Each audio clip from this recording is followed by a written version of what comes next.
High school Hindi के सभी विद्यार्थियों का हिंदी की कक्षा में स्वागत है, अभिनंदन है। आपकी परीक्षाएं बिल्कुल नज़दीक हैं। आशा ही नहीं पूर्ण विश्वास है कि आपकी तैयारी कायदे से हो गई होगी और आपने सैंपल पेपर और मॉडल पेपर को कायदे से हल कर लिया होगा। आइए हम एक बार देखते हैं एक मॉडल प्रश्न पत्र और पेपर को कैसे हल किया जाता है। पेपर को आप इतना अच्छे तरीके से हल करें कि आपकी कॉपी जांचने वाला, जिसे परीक्षक कहते हैं, परीक्षक आपसे प्रसन्न हो जाए और आपको अच्छे से अच्छा नंबर दे, जिससे हिंदी विषय में आपके प्राप्तांक बहुत ऊंचे हो जाएं। आइए हम देखते हैं कि पेपर को हल कैसे किया जाता है। देखें, पहला प्रश्न आपके सम्मुख है। पहले प्रश्न में पहला प्रश्न 5 खंडों में विभक्त है। क, ख, ग, घ और अंग, ये 5 खंडों में विभक्त है पहला प्रश्न। प्रत्येक खंड 1 नंबर का है। ये हिंदी साहित्य के विकास से संबंधित इसमें प्रश्न पूछे जाते हैं। इन प्रश्नों का उत्तर आप तभी दे सकते हैं जब आपने हिंदी का ठीक से और गहराई से अध्ययन किया है। आइए देखते हैं। तो पहला प्रश्न देखिए, प्रश्न नंबर 1 का निम्न कथनों में से एक कथन सही है, पहचान कर लिखिए। बिल्कुल यही मॉडल पूछा जाएगा आपसे, बिल्कुल यही मॉडल, ऐसे ही प्रश्न आएंगे। ये प्रश्न आएंगे, इसका कोई मतलब नहीं है, लेकिन मॉडल ऐसे ही रहेगा।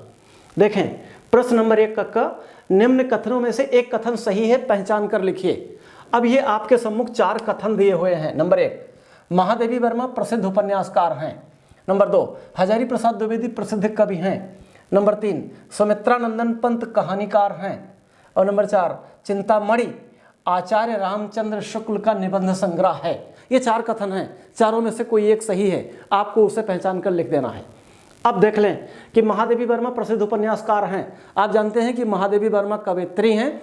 संस्मरण, रेखाचित्र और निबंध उन्होंने लिखा है, वो उपन्यासकार नहीं है।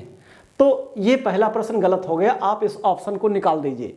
नंबर 2 पर आ जाइए। हजारी प्रसाद द्विवेदी प्रसिद्ध कवि हैं। अब आप जानते हैं कि हजारी प्रसाद द्विवेदी एक निबंधकार हैं, आलोचक हैं, इतिहासकार हैं, वो कवि नहीं है। इसको निकाल दीजिए। 2 प्रश्न निकल गए। अब ऑप्शन 2 बचे, आपके लिए आसान हो गया। तीसरा, सुमित्रानंदन पंत कहानीकार हैं। सुमित्रानंदन पंत जी कवि हैं, उन्होंने कहानी नहीं लिखी है। तो 3 ऑप्शन आउट हो गए। अब चिंतामणि आचार्य रामचंद्र शुक्ल का निबंध संग्रह है, ये सही है। तो ये सही है। अब आप उत्तर कैसे देंगे? आपने देखा कि प्रश्न नंबर 1 का क, ख, ग, घ, अंग, ये 5 लिख गए। अब आप लिखोगे उत्तर नंबर 1 का ऐसे। ऊपर देखिए लिखा है प्रश्न नंबर 1 का, आप लिखोगे उत्तर नंबर 1 का। अब का में सही कौन सा है? चौथा। तो आप पहले तो 4 लिखोगे, ये वाला। उसके बाद ये पूरी बात लिखोगे कि चिंतामणि, और इसको हाईलाइट करके आचार्य रामचंद्र शुक्ल का निबंध संग्रह है, ऐसे उत्तर दोगे आप। कुछ हमारे बच्चे क्या करते हैं, कुछ विद्यार्थी क्या करते हैं कि वो लिखते हैं उत्तर नंबर 1 का, और अगर चौथा सही है तो डाल दिया 4। ये उत्तर देने का ढंग सही नहीं है। आप 4 भी डालोगे यहाँ पर, और ये बात पूरी लिखोगे, चिंतामणि आचार्य रामचंद्र शुक्ल का निबंध संग्रह है। अब आपको 1 नंबर मिल गए, क्लियर, आपका परीक्षक संतुष्ट हो गया। दूसरा देखिए, ख देखिए, निम्न रचनाओं में से किसी एक के लेखक का नाम लिखिए। अब 3 रचनाएं हैं, गोदान, रसमीमांसा, चंद्रगुप्त। गोदान आप जानते हैं प्रेमचंद ने लिखा है, रसमीमांसा आचार्य रामचंद्र शुक्ल ने लिखा है, और चंद्रगुप्त ये जयशंकर प्रसाद का नाटक है। तो अब उत्तर कैसे दोगे? उत्तर नंबर 1 का यहाँ हो गया, ख यहाँ डाल दीजिए, और 1 की रचना आप गोदान लिख दीजिए। ऐसे लिखिए गोदान, और आगे डैश करके प्रेमचंद, हो गया। ये उत्तर हो गया। उत्तर देने का ढंग ये है, आप पूरी बात लिखिए। आइए, ग में क्या है? ग है कि दीपदान एकांकी के लेखक का नाम। तो आप यहाँ लिखोगे दीपदान, और यहाँ लिखोगे डॉक्टर राम कुमार वर्मा, ऐसे पूरा उत्तर दोगे। उसके बाद क्या है? घ, मेरी असफलताएं किस विधा की रचना है? तो आप डालोगे घ, और मेरी असफलताएं किस विधा की रचना है। विधा आप जानते हैं कि जैसे गद्य की प्रमुख विधाएं हैं, कहानी, उपन्यास, नाटक, संस्मरण, रेखाचित्र, ये तमाम चीज़ें गद्य में लिखी जाती हैं, तो उसे विधा बोलते हैं। तो मेरी असफलताएं ये है आत्मकथा, तो आप लिखोगे मेरी असफलताएं डैश आत्मकथा, ऐसे उत्तर दोगे। और बचा अंग। अंग यहाँ देखिए, ये अंग बचा कि शुक्ल युग के एक उपन्यासकार का नाम लिखो। आप तुरंत लिख दो प्रेमचंद। ये पहले पेज पर क ख ग घ अंग, ये 5 के 5 आ जाएं। हर पेज पर एक प्रश्न का उत्तर, आप हर पेज पे 2 बस, ज़्यादा घोंचने की जरूरत नहीं उसमें कि कई प्रश्नों का उत्तर एक ही पेज पे लिख दो, ऐसा कुछ नहीं है। आपकी कॉपी खूब बड़ी है, कोई दिक्कत की बात नहीं है। तो एक पेज पर एक प्रश्न का उत्तर, और ऐसे क्रम से उत्तर नंबर 1 क ख ग घ और अंग। आपकी कॉपी में जगह है, एक प्रश्न का उत्तर एक साथ क ख ग घ अंग पहले पेज पर लिख दो, और आपको 5 के 5 नंबर आपका परीक्षक आपको दे जाएगा। आगे बढ़ते हैं, प्रश्न नंबर 2 कैसे पूछा जाएगा। देखो जरूरी ये नहीं है कि आपको पूरा पेपर आता है तो आपको नंबर अच्छे मिल जाएंगे। आप उत्तर कैसे बढ़िया से देते हैं, इस पर निर्भर है कि आपको अंक कैसे मिलेंगे। अगर आपको उत्तर देने की कला आती है तो आपको नंबर मिल जाएंगे, उत्तर देने की कला नहीं आती तो आपके नंबर कम रह जाएंगे।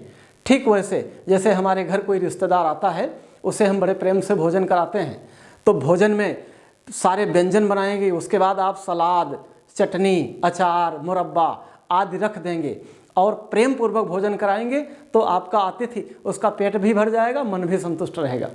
इसके विपरीत आपने रोटी सब्जी डाल दी तो बेचारा पेट भरने के लिए खाएगा तो है ही, ना उसका पेट ठीक से भरेगा ना मन संतुष्ट होगा। यही स्थिति इन अंकों में है।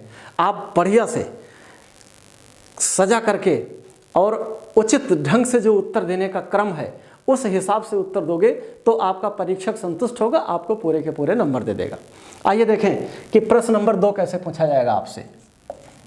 प्रश्न नंबर 2, इसके 3 खंड होंगे। प्रश्न नंबर 2 के क ख ग 3 होंगे।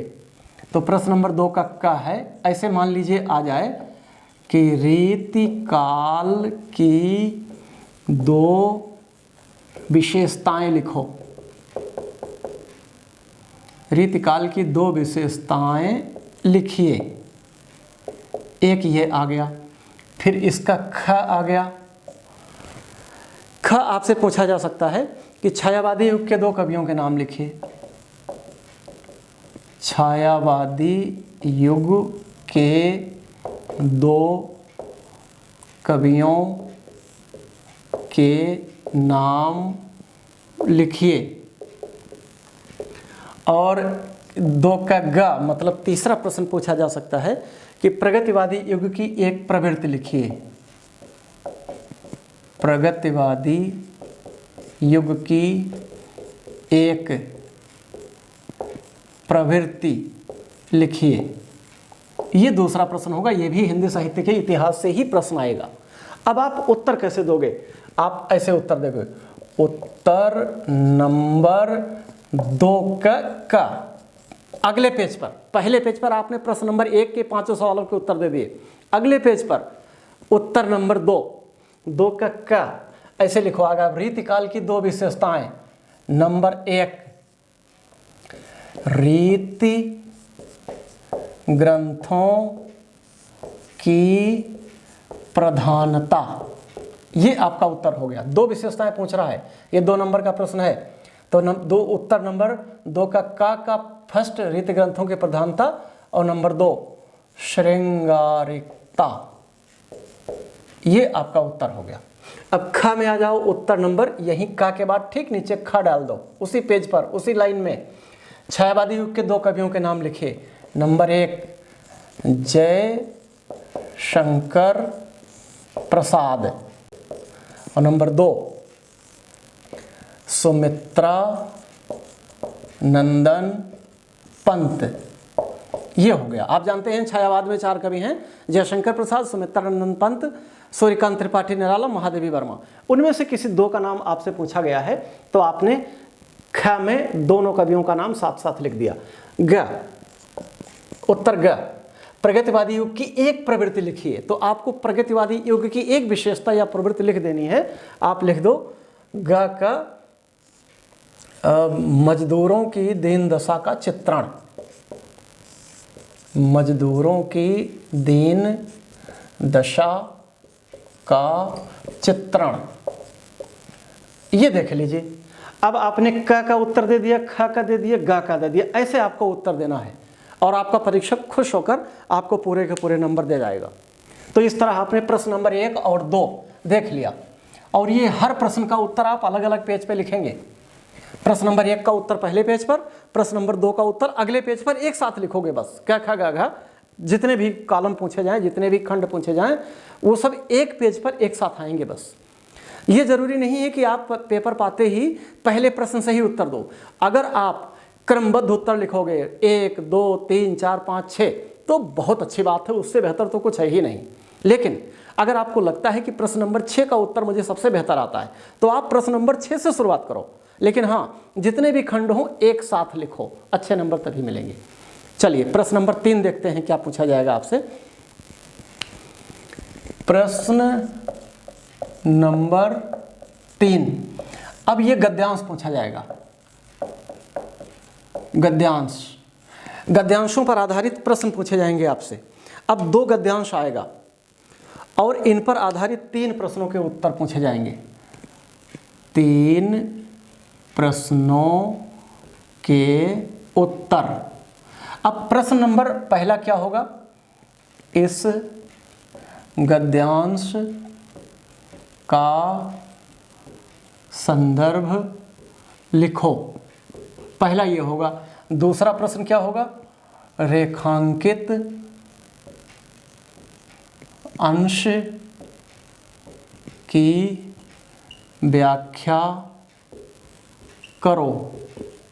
और तीसरा प्रश्न होगा, इस गद्यांश में से कोई एक प्रश्न आपसे पूछा जाएगा जिसका उत्तर उसी गद्यांश में छिपा होगा। तो प्रश्न नंबर 3, आपके जो गद्य में पाठ हैं उन पाठों से 2 गद्यांश पूछे जाएंगे आपसे और दोनों गद्यांश में से एक करना होगा और उस गद्यांश पर आधारित 3 प्रश्न पूछे जाएंगे। अब तीनों प्रश्न कौन होंगे, पहला होगा कि गद्यांश का संदर्भ लिखो, दूसरा प्रश्न होगा रेखांकित अंश की व्याख्या करो और तीसरा प्रश्न उसी गद्यांश पर आधारित होगा। मतलब वो गद्यखंड पढ़ करके आप तीनों प्रश्नों का उत्तर दे दोगे। तो जो आपके महत्वपूर्ण पाठ हैं कक्षा 10 के, मित्रता, मित्रता के बाद ममता और फिर अजंता, आप इन तीनों पाठों को तैयार कर लो। मित्रता, ममता, अजंता, इससे बाहर कुछ नहीं आने वाला है। आपको दोनों गद्यांश इसी के मिल जाएंगे बस। हाँ, गद्यांश पाते ही कायदे से पढ़ना, गद्यांश में ही आपके इन तीनों प्रश्नों के उत्तर छिपे हैं। एक तो गद्यांश पढ़ करके आपको ये पता लगाना है इसका संदर्भ क्या है, इसके लेखक कौन है, किस पाठ से लिया गया है। दूसरा, रेखांकित अंश की व्याख्या करो। रेखा से अंकित, बीच में कुछ पंक्तियां अंडरलाइंड होंगी, उन्हें रेखांकित कहते हैं, उनकी व्याख्या आपको करनी होगी। आप रेखांकित को पढ़ो और अथवा की अर्थात करके उन्हें बढ़ाते जाओ और अगर कुछ समझ में ना आए तो जितना रेखांकित है उतना पूरा उतार दो, बस आपको नंबर मिल जाएंगे। और तीसरा प्रश्न है, उस पर गद्यांश पर आधारित एक प्रश्न होगा जिसका उत्तर उसी गद्यांश में छिपा होगा। आप कायदे से गद्यांश पढ़ो, आपको उसका उत्तर मिल जाएगा। आप अच्छे से शब्दों में सुंदर लिखावट में उत्तर दे दो, आपको नंबर पूरे मिल जाएंगे। प्रश्न नंबर 4, प्रश्न नंबर 4, पद्यांश की व्याख्या। प्रश्न नंबर जो 4 होगा वो आपके जो पद्य खंड हैं, कविताएं हैं, उनमें से 2 कविताएं आएंगी, दोनों में से किसी एक की अथवा करके आएंगी, एक की आपको व्याख्या करनी होगी संदर्भ सहित। उसमें क्या होता है, संदर्भ, संदर्भ प्लस व्याख्या प्लस काव्य सौंदर्य, ये 3 चीजें होती हैं। 6 नंबर का पूछा जाता है, 1 नंबर का संदर्भ, 4 नंबर की व्याख्या और 1 नंबर का काव्य सौंदर्य, ये पूछा जाता है। संदर्भ आप तब पता लगा पाओगे कि किस पाठ से लिया गया है। मान लीजिए सूरदास पाठ से आ गया तो आपको सबसे पहले ये पता लगाना है कि इसके कवि कौन है, सूरदास हैं, तो आप तुरंत लिख दोगे कि प्रस्तुत गद्य खंड हमारी पाठ्य पुस्तक हिंदी के पद नामक शीर्षक से लिया गया है, जिसके रचयिता सूरदास हैं। जो भी आपका शीर्षक है वो लिख दोगे। उसके बाद आप उसकी व्याख्या करोगे कि महाकवि सूरदास जी लिखते हैं कि कर करके पूरी व्याख्या, बड़े कायदे से आप पूरी व्याख्या करोगे। और उसके बाद आएगा काव्य सौंदर्य। अब काव्य सौंदर्य में क्या करना है? काव्य सौंदर्य में कुछ पॉइंट होते हैं। काव्य सौंदर्य ऐसे लिखोगे आप कि पहले होगा, पहली हेडिंग होगी संदर्भ, दूसरी हेडिंग होगी व्याख्या, तीसरी हेडिंग होगी काव्य सौंदर्य। अब काव्य सौंदर्य में जो पहला पॉइंट आएगा कि उस कविता में किस चीज का वर्णन किया गया है, उस कविता में किस चीज का वर्णन किया गया है, आप ये लिख दोगे। तो लिख दोगे कि इस कविता में इस विषय का वर्णन किया गया है, पॉइंट नंबर 1। नंबर 2, रस, इस कविता में रस कौन सा है। अब आप जानते हो, जहाँ प्रेम की बातें हो श्रृंगार, वीरता की बातें हो वीर, करुणा की बातें हो करुण, हंसी की बात हो हास्य, क्रोध की बात हो रौद्र, भय की बात हो भयानक, इस तरह रस होते हैं। तो आपके कोर्स में सिर्फ 2 रस हैं, करुण रस और हास्य रस। लेकिन कविता में पता नहीं कौन सा रस है, इसलिए आपको सारे रसों के बारे में जानना चाहिए। तो पॉइंट नंबर 2, रस कौन सा है। मान लो कि करुण रस है तो आपने लिख दिया करुण। नंबर 3, छंद, इस कविता में कौन सा छंद है, मतलब दोहा है, सोरठा है, चौपाई है, कवित्त है, कौन सा है, ये आपको पता लगा के लिख देना है। नंबर 4, अलंकार, ये हेडिंग होगी काव्य सौंदर्य में। अब आपको ये पता लगाना है कि जो कविता का अर्थ आपसे पूछा जाता है उसमें अलंकार कौन सा है। अगर कुछ समझ में आ गया तो ठीक है, नहीं तो हर कविता में अनुप्रास होता है, तो आप बेधड़क लिख दो अनुप्रास। फिर नंबर 5, गुण। देखो कविता में 3 गुण होते हैं मुख्य रूप से, ओज गुण, माधुर्य गुण, प्रसाद गुण। जहाँ वीरता की बातें हों ओज गुण, जहाँ प्रेम की बातें हों, श्रृंगार की बातें हों, वहाँ पर माधुर्य गुण, और प्रसाद गुण हर जगह मौजूद होता है। तो आप उचित देख करके ओज गुण होगा, माधुर्य गुण होगा, प्रसाद गुण होगा, लिख दो। कुछ ना समझ में आवे तो प्रसाद गुण लिख दो, बाकी छोड़ो। प्रसाद गुण, ये 5 कर लो। एक छठी और कर लो, शब्द शक्ति। शब्द शक्ति, अब 3 शब्द शक्तियाँ होती हैं, अभिधा, लक्षणा, व्यंजना। आपको अगर कोई इस बात समझ में आती है तो लिख दो, नहीं तो कोई बात नहीं, इन 5 से ही आपका काम हो जाएगा। और जो महत्वपूर्ण पाठ हैं वो हैं सूर, तुलसी, बिहारी, रसखान, राम नरेश त्रिपाठी,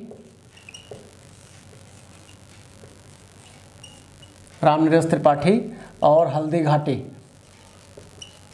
ये 5 प्रमुख हैं, इन्हें एक बार जरूर पढ़ लेना और इन्हीं में से आपका काम हो जाएगा। और पुष्प की अभिलाषा भी देख लेना, एक कविता है पुष्प की अभिलाषा।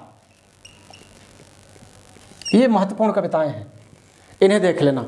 आपने पूरा पाठ्यक्रम पढ़ लिया है, मैं इंपॉर्टेंट बताता हूँ, जरूरी नहीं इनमें से आ जाए, ध्यान रखना। आपने पूरा पाठ्यक्रम पढ़ रखा है, लेकिन जो महत्वपूर्ण पाठ हैं इन्हें जरूर देख लेना है। आगे बढ़ते हैं। हमने 1, 2, 3, 4 प्रश्न समझ लिया कि उत्तर कैसे देना है, और हाँ, इन्हें 1 से 1.5 पेज में लिखना है। आगे बढ़ते हैं।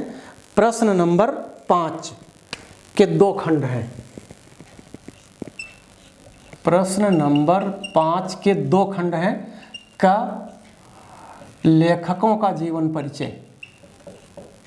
लेखकों का जीवन परिचय, और खंड ख में कवियों का जीवन परिचय। कवियों का जीवन परिचय ये है। 5 के 2 खंड हैं, क में लेखकों का जीवन परिचय आएगा और ख में कवियों का जीवन परिचय आएगा। अब जो प्रमुख महत्वपूर्ण कवि हैं, लेखक हैं आचार्य शुक्ल, जयशंकर प्रसाद, डॉक्टर राजेंद्र प्रसाद। ये जो महत्वपूर्ण हैं मैं उन्हें आपको बता रहा हूँ। शुक्ल जी, जयशंकर प्रसाद और तीसरे हैं डॉक्टर राजेंद्र प्रसाद। ये जीवन परिचय के लिहाज से मेरे हिसाब से इंपॉर्टेंट है। जीवन परिचय में शुक्ल जी, आचार्य रामचंद्र शुक्ल, जयशंकर प्रसाद जी, डॉक्टर राजेंद्र प्रसाद जी। और कवियों में जो मेरे हिसाब से इम्पोर्टेंट हैं वो हैं सूर बिहारी महादेवी भी, सूरदास, बिहारी लाल और महादेवी वर्मा। ये आपने तुलसीदास को भी तैयार कर लेना, क्योंकि तुलसी, सूर, कबीर, बिहारी, इनसे बोर्ड परीक्षा हारी आते ही आते हैं। तो मेरे हिसाब से सूरदास तैयार कर लीजिए, बिहारी लाल तैयार कर दीजिए, महादेवी वर्मा तैयार कर लीजिए। याद रखिएगा, जीवन परिचय प्लस रचनाएं। कुछ बच्चे क्या करते हैं कि रचनाएं नहीं लिखते जीवन परिचय लिख दिया ऐसे ही कि वो इस यूनिवर्सिटी में पढ़े थे, ये विषय, इस विषय का उन्होंने अध्ययन किया था, ऐसा कुछ नहीं है। आप कायदे से अपने मॉडल पेपर से, अपने किताब से जीवन परिचय तैयार करोगे, एक से ज़्यादा बार रफ पे लिख लिख के देखोगे, 1 से 1.5 पेज में आपको लिखना है, इतना ध्यान रखिए, अंक तभी अच्छे आएंगे। और कोटेशन जरूर लिखोगे, जैसे सूरदास में लिखोगे आप, सूर सूर तुलसी शशि उद्गण केशवदास, अब के कवि खद्योत्सम जहाँ तहाँ करत प्रकाश, ये आपकी किताब में लिखा हुआ है। और बिहारी लाल के बारे में जो सतसैया के दोहरे ज्यों नावक के तीर, देखन में छोटे लगें घाव करें गंभीर, और नहीं पराग नहीं मधुर मधु नहीं विकास यही काल, अली कली ही सो बिंध्यो आगे कौन हवाल। ये जो कोटेशन आपके छोटी छोटी कविताएं आपके जीवन परिचय किताब में लिखी हुई हैं, उनको आप लिखोगे तो बात आपकी पुष्ट होगी और आपको नंबर अच्छे मिलेंगे। तो जीवन परिचय रचनाएं जरूर लिखना, रचनाएं अगर आप भूल जाओगे तो जीवन परिचय अधूरा हो जाएगा तो 1 से 1.5 पेज में इनका जीवन परिचय लिख देना है। आइए देखते हैं प्रश्न नंबर 6 क्या है। संस्कृत खंड, प्रश्न नंबर 6 है संस्कृत खंड। संस्कृत खंड से आपको अनुवाद करना है। अब जो प्रमुख आपके पाठ हैं संस्कृत खंड वाले, वह हैं वाराणसी, प्रबुद्धो ग्रामीण, देशभक्ता चंद्रशेखर और जीवन सूत्राणी। वाराणसी, प्रबुद्धो ग्रामीण, देशभक्ता चंद्रशेखर और जीवन सूत्राणी, इन चारों पाठों को ठीक से पढ़ लीजिएगा। हर लाइन की हिंदी, संस्कृत की हिंदी आपको आनी चाहिए और कायदे से लिख दीजिएगा, आपको पूरे के पूरे नंबर मिलेंगे। संदर्भ जरूर पूछा जाता है। संदर्भ में संस्कृत में कोई लेखक या कवि नहीं होता, आपको इतना लिखना है कि प्रस्तुत संस्कृत खंड हमारी पाठ्यपुस्तक हिंदी से लिया गया है, बस। उसके बाद अनुवाद या व्याख्या जो पूछा जाए, अनुवाद हेडिंग डाल दो और कायदे से उसका हिंदी में अनुवाद लिख दो, आपको पूरे के पूरे नंबर मिल जाएंगे। प्रश्न नंबर 6 हो गया। आइए प्रश्न नंबर 7 की तरफ बढ़ते हैं। प्रश्न नंबर 7, एक श्लोक पूछा जाएगा। एक श्लोक पूछा जाएगा जो प्रश्न पत्र में ना आया हो। ये क है, इसके 2 खंड होंगे, क और ख। तो लिखा रहेगा कि एक अपनी पाठ्यपुस्तक से संस्कृत का एक श्लोक लिखिए जो प्रश्न पत्र में ना आया हो। अब कुछ विद्यार्थी क्या करते हैं कि वो उन्हें कोई दोहा याद हुआ तो उसे लिख देते हैं कि संस्कृत में श्लोक है। ऐसा नहीं है, आपको संस्कृत का श्लोक लिखना है और वह श्लोक लिखना है जो आपके पाठ्यक्रम में है, आपकी किताब का ही लिखना है। ऐसे नहीं कि लिख दो तुम्हें माता चा पिता, तुम्हें बंधु सखा, तुम्हें नहीं होगा। आप अपनी किताब का लिखोगे, हिंदी की किताब में श्लोक होना चाहिए और हाँ, वो पेपर में नहीं आना चाहिए। इसलिए ऐसा ना हो पेपर पीछे पलटो और लिख दो, नंबर 0 हो जाएगा। इसलिए 2 श्लोक तैयार करो, 2 श्लोक। जरूरी नहीं दोनों आ जाएं, दोनों में से कोई एक आध पेपर में आ सकता है, लेकिन आप 2 श्लोक तैयार करो तो उससे खतरा नहीं होगा कि आपने एक ही श्लोक तैयार किया, वो पेपर में आ गया, मामला खराब हो गया। अब आप क्या करोगे? इसलिए 2 श्लोक तैयार करो और ये 2 नंबर का पूछा ही जाएगा। ऐसे मान लीजिए पेपर आउट है, मान लीजिए पेपर आउट है, क्योंकि श्लोक तो पूछा ही पूछा जाता है। हाँ, लिखना वही जो पेपर में ना आया हो। 2 श्लोक तैयार कर लीजिए, अगर एक पेपर में आ गया तो भी आपके पास एक सुरक्षित रहेगा, पूरे के पूरे 2 नंबर। और हाँ, उसे रफ में लिख लिख कर देख लो, स्पेलिंग में गलती नहीं होनी चाहिए। आगे बढ़ते हैं। खा क्या है कि पाठों पर आधारित 2 प्रश्नों के संस्कृत में उत्तर। अब 2 प्रश्न आएंगे जिनका उत्तर आपको संस्कृत में देना होगा। तो जो महत्वपूर्ण पाठ हैं जैसे वाराणसी, प्रबुद्धो ग्रामीणा, देशभक्ता चंद्रशेखरा, जीवन सूत्राणि, इन्हीं में से कोई ना कोई व्याख्या आपको मिल जाएगी, अनुवाद मिल जाएगा, मतलब हिंदी अर्थ, और 2 प्रश्न भी आपको मिल जाएंगे। तो और आपको संस्कृत में उत्तर देना है। मान लो आपको कुछ नहीं सूझ रहा है तो कुछ ना कुछ 2-3 बार प्रश्न पढ़ो, जो उत्तर निकले संस्कृत भाषा में उसे लिख जरूर देना बस। तो इस तरह प्रश्न नंबर 7 हो गया। अब प्रश्न नंबर 8 है।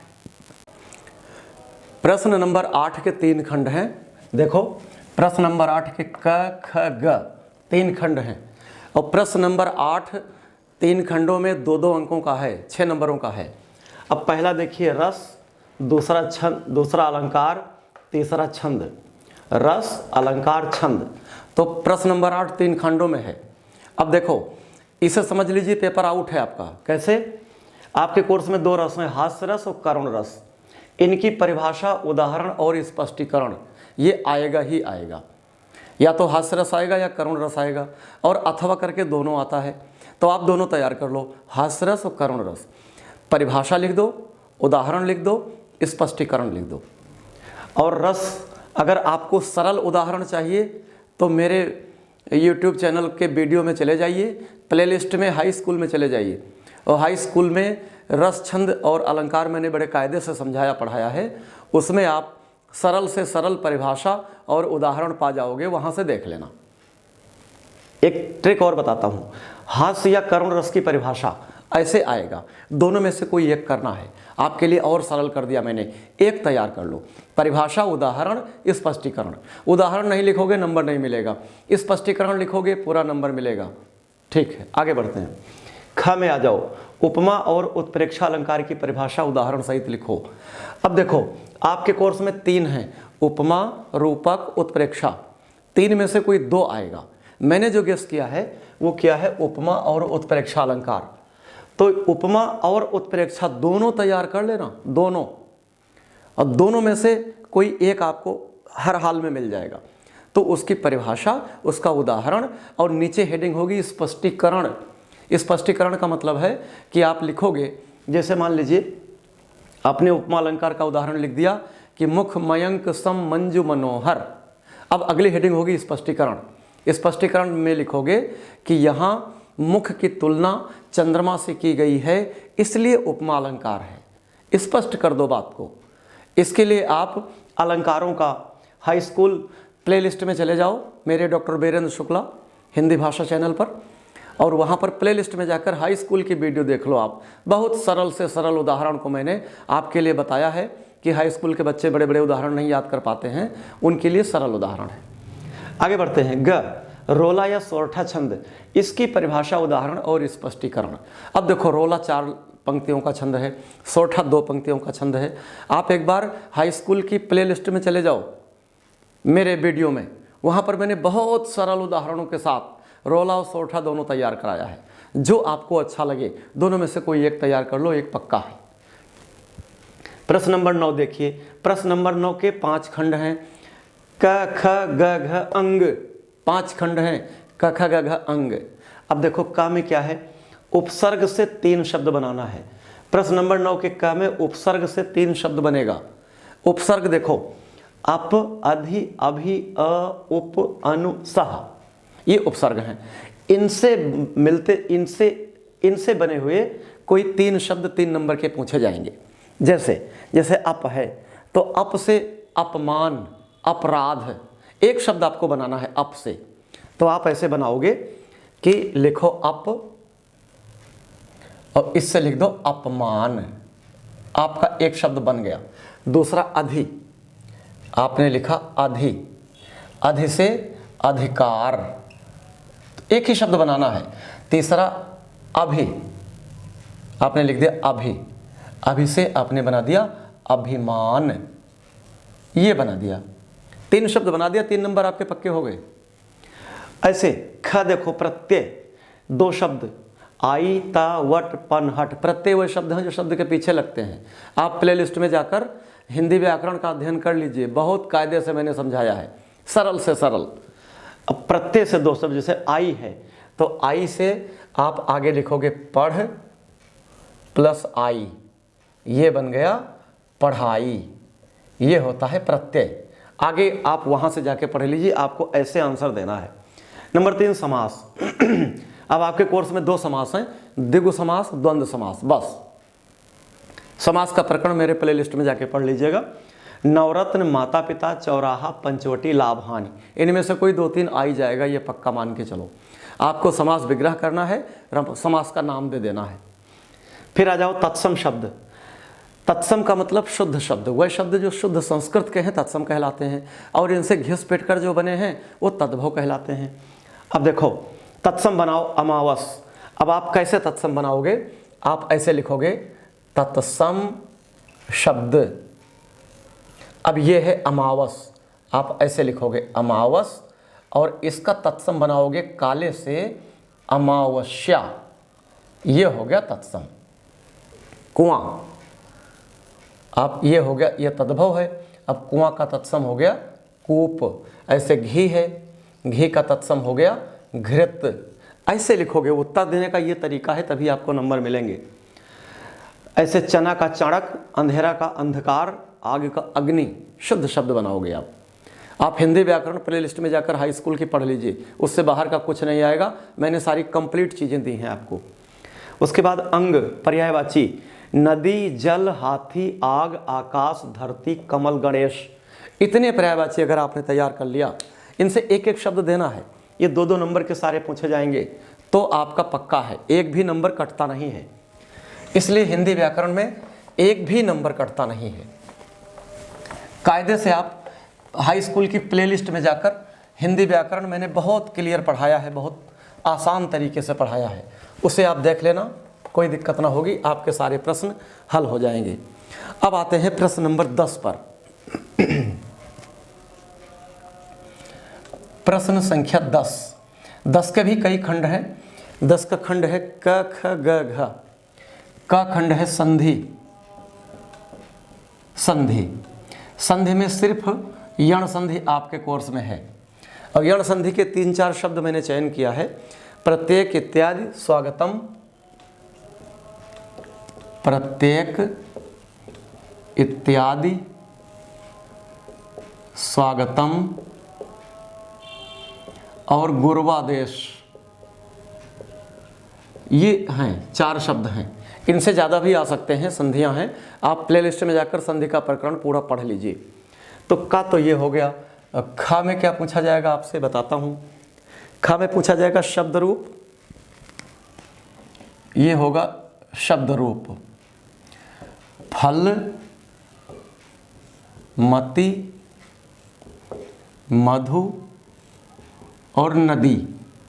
अब जो मैंने आपके लिए इम्पोर्टेंट चुना है वो है फल और नदी। इन दोनों का तैयार कर लेना, आपके 2 नंबर पक्के हो गए। ग है धातु रूप। धातु रूप, धातु रूप में 2 धातुएं हैं आपके सामने, पठ और हस। देखो पठ धातु तैयार कर लो 5 लकारों में, पठत, पठता, पठंत, पठस, पठता, पठत, पठाम, पठावा, पठामा, 5 लकारों में तैयार कर लो। उसी तर्ज पर हस का रूप भी तैयार हो जाएगा। तो जैसे पठत, पठता, पठंत, ऐसे हसती, हसता, हसंती, एक समान रूप हैं। पठ धातु के रूप तैयार कर लो, आपके 2 नंबर पक्के हो गए। पठ और हस 2 ही आएंगे, तीसरा कुछ नहीं आएगा।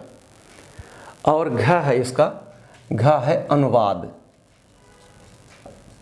अब 2 वाक्य अनुवाद के आएंगे। अनुवाद की ट्रिक मैंने हाई स्कूल संस्कृत व्याकरण के वीडियो में बताई है, उस ट्रिक का आप पालन करें, आपके सारे प्रश्न पत्र बहुत कायदे से हल हो जाएंगे। आगे बढ़ते हैं।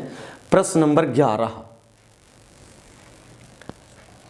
प्रश्न नंबर 11। अब 11 में प्रश्न नंबर 11 क्या है? निबंध। निबंध है। अब निबंध क्या है? नंबर 1 कोरोना, ये महत्वपूर्ण निबंध है। नंबर 2 दूसरा देखिए स्वच्छ भारत स्वस्थ भारत। स्वच्छ भारत स्वस्थ भारत। नंबर 3 जो इम्पोर्टेंट है वो है पर्यावरण प्रदूषण। पर्यावरण प्रदूषण। और चौथा है 4 नंबर है मोबाइल, एक क्रांति। ये है, मैंने 4 निबंध चुना है। कोरोना, स्वच्छ भारत, स्वस्थ भारत, पर्यावरण प्रदूषण, मोबाइल एक क्रांति। इसके अतिरिक्त विज्ञान के चमत्कार और इंटरनेट, ये पुरानी बातें हो गई हैं, आप बड़े आराम से लिख सकते हो। अब देखो, निबंध लिखने में आप रूपरेखा का पालन करोगे। अब जैसे कोरोना मान लो निबंध आ गया, तो प्रस्तावना, कोरोना का उद्भव, कोरोना का प्रसार, कोरोना से स्वास्थ्य पर प्रभाव और अंत में उपसंहार। और आपको पूरे आंकड़े देने होंगे कि नंबर 1 स्वास्थ्य सेवाओं में इटली था, नंबर 2 में अमेरिका था, और दोनों तहस नहस हो गए। पूरे संसार को कोरोना ने ध्वस्त करके रख दिया। सारी चीज़ें आप पढ़ लोगे, रूपरेखा से लिखोगे तभी नंबर मिलेगा निबंध में, इतना ध्यान रखिएगा। और निबंध कम से कम 3 पेज में आपको लिखना है, कम से कम 3 पेज में निबंध है। अगर आप 3 पेज में नहीं लिखोगे तो नंबर 1-2 मिलेंगे। और ये निबंध आपका 6 नंबर का है। अगर आपने 3 पेज में बढ़िया सा रूपरेखा के साथ हेडिंग डालकर सजा संवार कर लिख दिया तो 5 नंबर आपके पक्के हो गए। इसलिए निबंध पर विशेष फोकस बनाए रखना, अच्छे नंबर चाहिए तो। अब प्रश्न नंबर 12। प्रश्न नंबर 12 है खंड काव्य। खंड काव्य है प्रश्न नंबर 12। ये जो आखिरी है ये है खंड काव्य। जय सुभाष तुमुल कर्मवीर भरत, जय सुभाष तुमुल कर्मवीर भरत, और क्या क्या है, मुक्तिदूत, मेवाड़ मुकुट, ज्योति जवाहर, मुक्तिदूत, मेवाड़ मुकुट, ज्योति जवाहर, और मातृभूमि के लिए अग्रपूजा कर्ण। मातृभूमि के लिए अग्रपूजा और कर्ण। देखो इतने खंड काव्य आपके लिए हैं। जय सुभाष तुमुल कर्मवीर भरत, मुक्तिदूत, मेवाड़ मुकुट, ज्योति जवाहर, कर्म, मातृभूमि के लिए अग्रपूजा और कर्ण, इतने हैं। ये कितने हैं? 1 2 3 4 5 6 7 8 9। आपके पूरे प्रदेश में, उत्तर प्रदेश में 9 खंड काव्य पढ़ाए जाते हैं। ये मंडल वाइज पढ़ाए जाते हैं, अलग अलग मंडलों में अलग अलग खंड काव्य हैं। तो आपको क्या करना है, आपके मॉडल पेपर में, आपके गाइड में ये चीज़ें दी हुई हैं। इनमें क्या करना है कि सारांश प्लस नायक का चरित्र चित्रण, नायक का चरित्र चित्रण, ये 2 चीज़ें तैयार करना है खंड काव्य में बस। खंड काव्य आपका 3 नंबर का है। पहले तो मान लीजिए कि आपके यहाँ कहीं कर्मवीर भरत चल रहा है, कहीं कर्ण है, कहीं अग्रपूजा है, तो जय सुभाष में सुभाष चंद्र बोस नायक हैं। इस तरह अलग अलग, मातृभूमि के लिए चंद्रशेखर आज़ाद नायक हैं। अग्रपूजा महाभारत पर आधारित है, कर्ण भी महाभारत पर आधारित है। कर्मवीर भरत में राम के छोटे भाई भरत का वर्णन है। तो इनका सारांश आप 1 से 1.5 पेज में लिख दीजिए और इनका नायक का चरित्र चित्रण तैयार कर लीजिए बस, और कुछ नहीं करना है। 2 प्रश्न आएंगे, सारांश होगा या नायक का चरित्र चित्रण। तो सारांश का मतलब समरी, आप उसकी पूरी कहानी 1.5 पेज में लिख दो कि इसमें क्या चीज़ है। मान लो ज्योति जवाहर है तो जवाहरलाल नेहरू के जीवन पर आधारित है, तो इसे और कुछ नहीं करना, 1.5 पेज में इसकी समरी लिख दो, इसका सारांश लिख दो, इसकी कहानी थोड़े में लिख दो। और दूसरा प्रश्न ये तैयार करो, इसके जो नायक हैं, मान लीजिए ज्योति जवाहर है तो ज्योति जवाहर के नायक हैं जवाहरलाल नेहरू, तो जवाहरलाल नेहरू का चरित्र चित्रण तैयार कर लो अपने मॉडल पेपर से, अपनी गाइड से बस। तो 2 प्रश्न करो, एक तो सारांश तैयार कर लो, एक चरित्र चित्रण तैयार कर लो। जो भी प्रश्न आ जाए आप इन्हें लिख दो। कभी कभी प्रश्न बड़े भारी भारी आ जाते हैं, आप समझ नहीं पाते कि ये कहना क्या चाहता है। कुछ नहीं, जो प्रश्न पूछा जा रहा है उत्तर वही डाल दो। मान लो आ जाए कि मेवाड़ मुकुट के 5म सर्ग का कथानक अपने शब्दों में लिखो, आप समझ जाओ समरी पूछ रहा है, इसकी पूरी कहानी पूछी जा रही है, 1.5 पेज में कहानी लिख दो। अगर आ जाता है मेवाड़ मुकुट के नायक महाराणा प्रताप का चरित्र चित्रण करो, तो आप महाराणा प्रताप के चरित्र का पूरा चित्रण कर दो कि वे वीर योद्धा थे, साहसी थे, अति आत्मविश्वासी थे, महापराक्रमी थे, अच्छे शासक थे, स्वाभिमानी थे। हेडिंग डाल डालकर 1.5 पेज में लिख दो बस। तो खंड काव्य में क्या करना है, एक तो खंड काव्य का सारांश देख लो, याद रखना आपके एरिया में जो पढ़ाया जा रहा है उसी का लिखना है। ऐसा नहीं जो आपको समझ में आ गया वही ठोंक दो, मामला खराब हो जाएगा। प्रत्येक मंडल में अलग अलग खंड काव्य पढ़ाए जाते हैं। आप अगर अपने मंडल से संबंधित खंड काव्य नहीं लिखोगे तो आपको उत्तर नहीं मिलेगा। बात समझ में आई? आप बनारस के रहने वाले हो, आप इलाहाबाद के रहने वाले हो, आप आगरा के रहने वाले हो, आप सहारनपुर के रहने वाले हो, आप मेरठ के रहने वाले हो, आप लखनऊ के रहने वाले हो, तो आपके इलाके में जो खंड काव्य पढ़ाया जा रहा है उसी का उत्तर आपको देना है। इसमें जितने खंड काव्य हैं 11 के 11 सबसे संबंधित प्रश्न पेपर में होता है कि विद्यार्थी के क्षेत्र में जो पढ़ाया जा रहा है उससे संबंधित खंड काव्य का उत्तर देना है।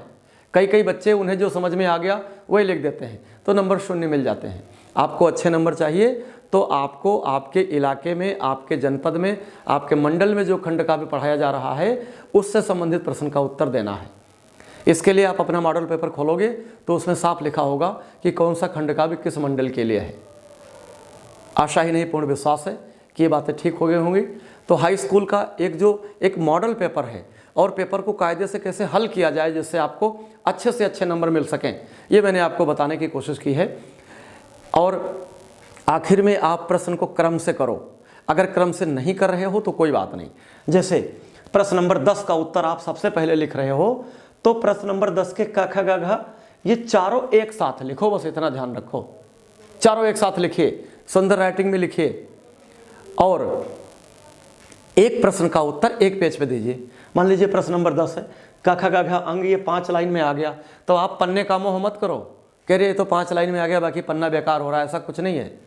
एक प्रश्न का उत्तर क ख ग घ अंग पांचों एक पृष्ठ में लिख दो, फिर प्रश्न नंबर 11 अगले पेज में लिख दो। और अगर प्रश्न नंबर 11 एक पेज में नहीं आता, अगले पेज में आता है, तो अगर उसकी 8-10 लाइनें यूज हुई हों तो भी कोई बात नहीं, आप उस पर फिनिश मार्क लगा दो।